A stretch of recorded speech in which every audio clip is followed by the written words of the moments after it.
celebrating outside of Bristol Crown Court following a 2-week trial which saw 4 Black Lives Matter protesters cleared of criminal damage for toppling the statue of the slave trader. Sage Willoughby, 22, used the F-word to address Colston.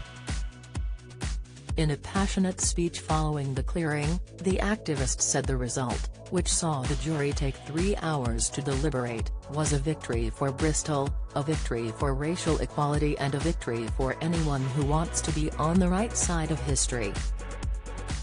He also referred to Edward Colston, a 17th-century slave owner, as a virtuous man. He apologized for swearing during his speech.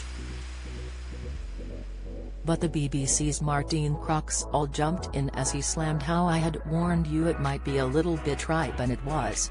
Just in BLM protesters who tore down Edward Colston's statue in Bristol cleared of criminal damage on June 7, 2020, Rhian Graham, 30, Milo Ponsford, 26, and Sage Willoughby, 22, were captured on CCTV passing ropes guarding the statue to the 17th-century slave trader.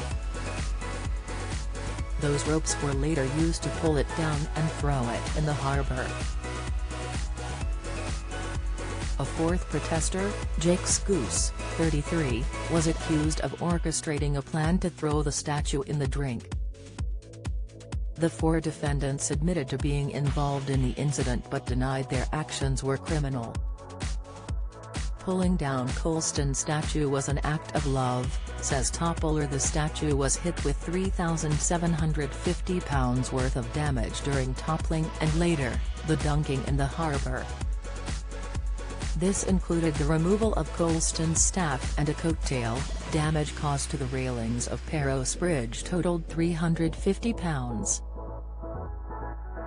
The prosecution had argued the case was a matter of straightforward criminal damage, adding the fact the statue was of Colston was irrelevant in the case.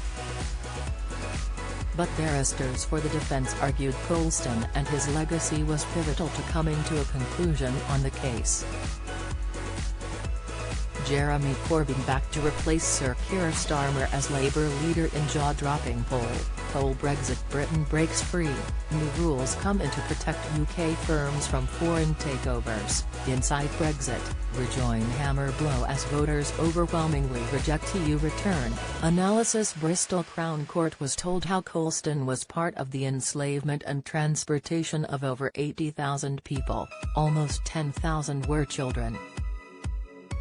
Around 19,000 people died on ships traveling to the Caribbean and the Americas to be slaves.